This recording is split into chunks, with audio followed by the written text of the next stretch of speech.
Kansas City Chiefs have a shitload of picks in this Whole 2022 NFL draft, but Jeremy has painstakingly taken the time to tell you each and every pick that would be perfect for you in this draft. The perfect A-plus Chris Farley mock drafts here in the Sportsocracy. Well, Lottie frickin' duh! 2 first-round draft picks. Could just become 1, though. You got 29 and 30, and Jeremy, you found a trade partner. I did, and I'm going to give both sides of this coin. You got to look at Kansas City and go, this is a team that's still in their window. The contract for Pat Mahomes has not gotten to be an albatross yet, and I don't think it ever will with the acceleration of the cap. You don't need a lot if you're Kansas City. This is a very talented team. So to me, there's a big drop-off. This team needs a 1 receiver. All right, you lost Tyreek Hill, but you gained a ton of draft capital. To me, Drake London doesn't necessarily make all that sense, but there is a player that makes sense, and I think you can get him at 12 with the Minnesota Vikings. All right, so they trade 29 and 30 to Minnesota, and they acquire 12 with a 23 fourth-round pick. Okay, there you go. And at number 12 in the 2022 NFL Draft, the Kansas City Chiefs could take Garrett Wilson, a wide receiver out of Ohio State. This is the dynamic threat that I think ties all of the rest of their assets together. If you look at Kansas City right now, they don't have that guy that just terrifies you. And I think that's very important for how this offense rolls. Look, I like Juju Smith-Schuster, and I think he's going to handle the slot work, do a lot of the underneath. You got Mecole Hardman and Marquez Valdes-Scantling, who are great. Not great. They're good deep threats. The thing you don't have is the do-everything, just unbelievable home run hitter, get the ball in his hands in space, and that's Garrett Wilson. I don't see a path that Kansas City, as it currently sits, has 29, 30, 50, 62. I don't see a path that that's going to happen. I don't see a path that you're going to end up with picks, with that many picks, because you don't have any spaces on the roster. I mean, I understand you need depth, but you're not going to add 14 rookies to this team. Use the draft capital, go get the guy you really want, and I think that's Garrett Wilson. All right, with that pick at 50, not anymore. What you going to do with it? I fully believe the New York Jets are looking to move. Look, they don't call him, and I'm a Jets fan, so I can speak to this at a very high level, Trader Joe. And there is a player that I know Kansas City really likes. There's been some talk with him, and this is in addition to the defense. So basically the way this rolls is that you end up trading 30, or you trade 50 to the Jets with 23-3. You just added that 4th-round pick from Minnesota. Your pick's going to be probably within 10 to 15 picks of where theirs falls. So this is almost like you've added extra capital for next year anyway. So this is kind of a 6 one way, half a dozen the other. All right. And at 38, they will take Devonte Wyatt, defensive tackle out of Georgia. They will. And I really like this kid. The Georgia defense, you have to be careful of the grades because there's so much talent on that team that it can kind of cover some of the deficiencies. That's the reason that I don't think Devonte Wyatt is a first-round pick. I have him. This is right in the wheelhouse for me.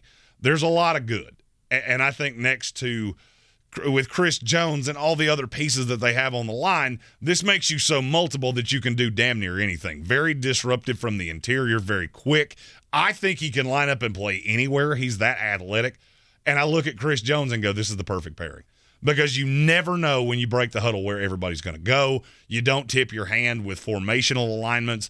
And look, Devonte Wyatt's a guy that he's a little boomer busty.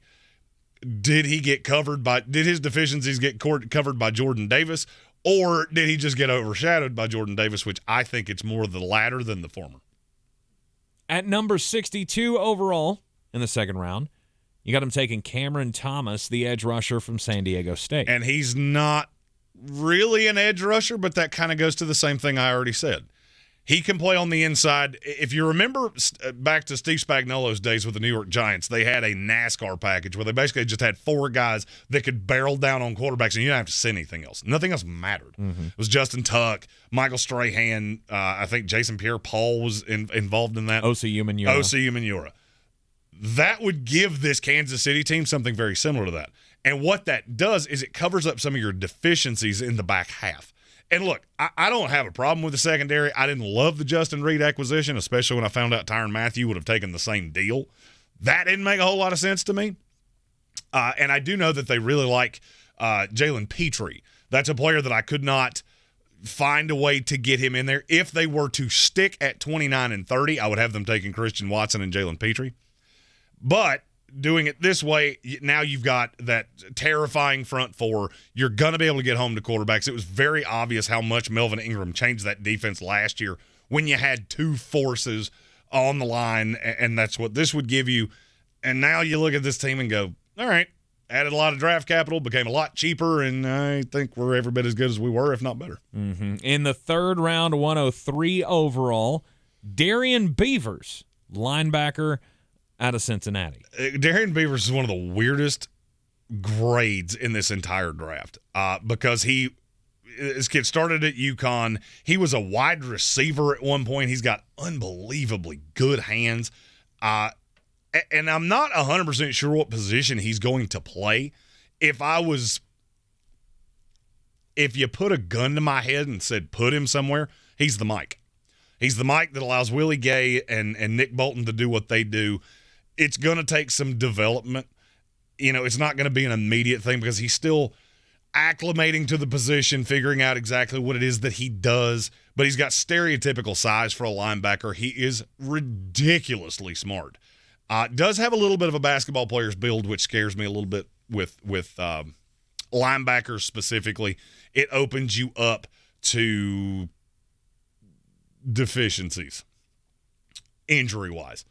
Knees and ankles and shit like that. I just think he's a raw player that with Bolton and Gay, that's a wonderful pairing between the two of them. You don't want to put him in man too often, and you're going to definitely have to teach him this position. But good Lord, look at that defense. Just look at that defense, how it's changed in 2 years, and now you're young and multiple, and the pass rush is really good. Fourth round picks, two of them. 121 is the first one. Sterling Weatherford, safety out of Miami of Ohio. I do not love Justin Reed. He's fine. I think he gave him too much money. And I look at Sterling Weatherford and go, this is the rotational piece that I think you're going to need to make all of these things work in the back half. And I'm sure somebody is... Sweet mother of God, what is the holdup? With cranking up the offense, you're so invested in the offense that we're going to do some of that. Don't get me wrong. But I think you need to make sure you have all of the pieces. You got to understand how terrifying that Chargers team is now. You can't have a deficiency. This is going to be the Wild Wild West. Now, I do think that Weatherford can play some sub-linebacker. I think he's going to be the rotational piece that you're looking for. Currently, he's more of just a football player than he really has a set position. But he somehow finds a way to be around the ball all the time. Was not a high-level recruit coming out, just earned his way at Miami of Ohio. Reminds me of what Daniel Sorensen was sold to be for a long time, of just really smart and always around the ball in spite of some athletic deficiencies. Second pick in the fourth round, 135 overall, kid out of Fayetteville State, cornerback Joshua Williams. A ton of guys that like him. Biggest problem with him is you have to take his college tape with a grain of salt because he played at Fayetteville State. Mm-hmm. The last player, if you're curious, drafted out of Fayetteville State was in 1974. So level of competition is going to be big. Had a good-ish week at the Senior Bowl. I was hoping to see more, but he's got a very Antonio Cromartie type build, and I think that's how he projects in the NFL. I think he's going to be a really good press guy. And can still play zone. Just a lot of development. Going to have to acclimate him to the level of competition. Probably a year away from being a huge contributor. But if you're patient and put the time in, could be a home run pick 2 years from now. Kansas City has picks spread all over the seventh round of this draft. The first one comes toward the top at 234 overall, and it's Jaylen Watson, cornerback out of Washington State. This is another developmental player in the secondary. not going to play outside. That's the difference between him and Joshua Williams. I feel like Joshua Williams can do anything. Jaylen Watson screams, I'm going to be an outside corner because he's just not shifty enough. Very tall, 6'2". And this is just a kid you want to get on the field.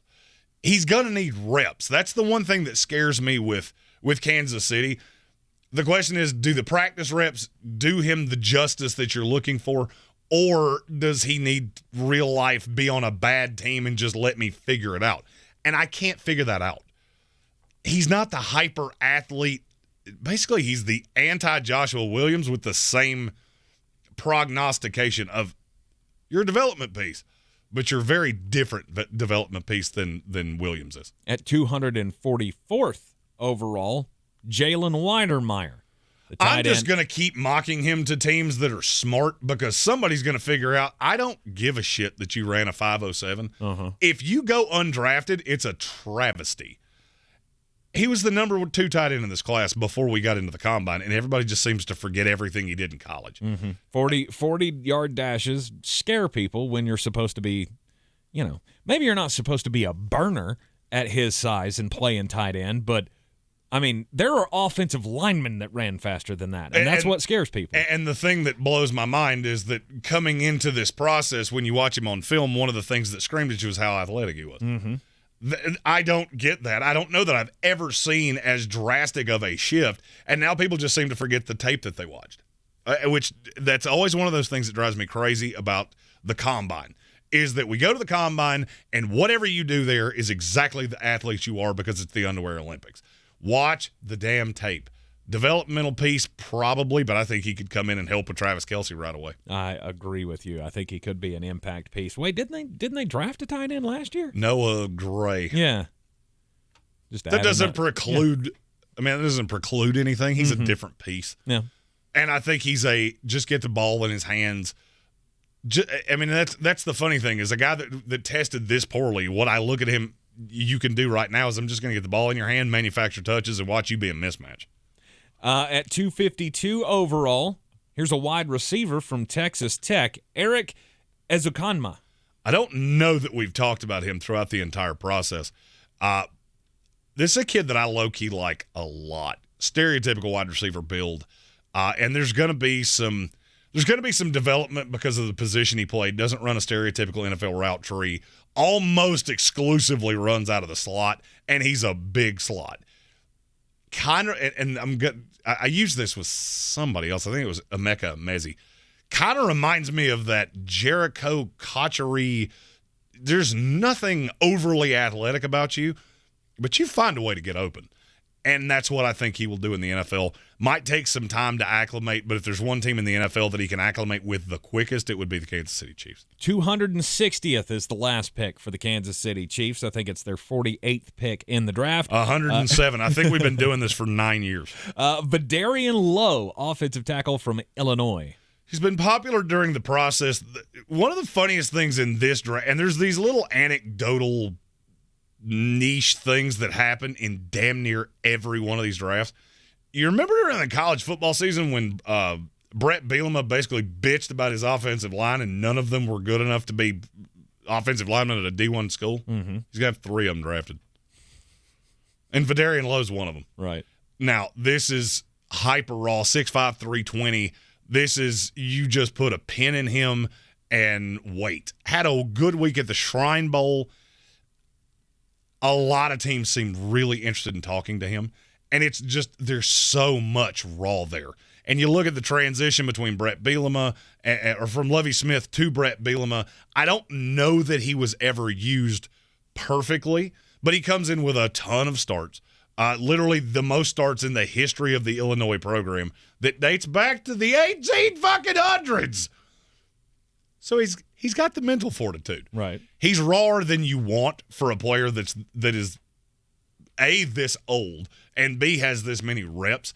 But there's something that teams really like. And look, I was never blown away by the tape, but when 20 of 32 teams have in some shape, form, or fashion mentioned you in my prep for this, that's telling me somebody's going to take you. It's probably going to be a smart team that can just put you in mothballs for a year And you know what? We'll hope for the best in 2023 or 2024. And that's what would happen here with Kansas City. Well, hoping for the best. That's what we do here in the perfect mock drafts, the Chris Farley mock drafts here in the Sportsocracy, and the big trade up at the top, or to get to the top of the first round at number 12 with the Minnesota Vikings to get Garrett Wilson. I think that would probably soothe a lot of Chiefs fans. Well, I mean, questions. It should. You know, in this offense, you're going to have a dynamic guy on the outside, and I know what their plan is. It's to have 5 weapons that are just interchangeable. I think if the opportunity to go get Garrett Wilson presented itself, which in this it would, because Minnesota would want 2 starters, because they're looking at Linderbaum, they're looking at a couple other people, and that's how trades in this work. It has to be super mutually beneficial. That's why it happened here and not in other mocks. And like I said, if it were to not go that way and they stayed where they were, I would look at Christian Watson, the wide receiver from North Dakota State, and Jalen Petrie, the safety from Baylor that they see in that Tyrann Mathieu type role. That would be, if they stayed put, that's what the mock would have bared out. With either of those draft hauls, I think this is a team that is not going to be too far away from making another AFC championship game for the 5th year in a row? I don't know which one I would even prefer.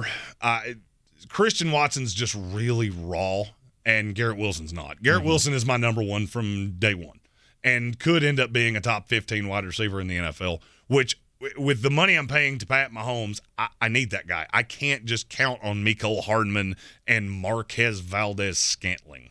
Let us know what you think of the perfect mock draft here for the Kansas City Chiefs. If you want to ask about a player, how they fit with the Chiefs, if you have a mock draft of your own, or if you would like to just tell me. Mom, I wish you could be Santa's little helper and shut your damn cake hole. You're totally entitled to do that. Ask your questions. We'll be doing mailbags between now and the NFL draft, April 28th, trying to do 2 minutes per team per video to get your questions out there. We'll try to answer as many of them as humanly possible, all leading up to the April 28th, 2022 NFL Draft live from Las Vegas, Nevada. Which we will be covering every pick live here in the Sportsocracy. Be sure to hit that subscribe button so you get all of our team-by-team content leading up to the big 3 days of the NFL Draft. I'm Tank Spencer. He's Jeremy Greene. We always come to you from the Ingles Studios. Ingles Supermarkets, low prices, love the savings. We will see you next time.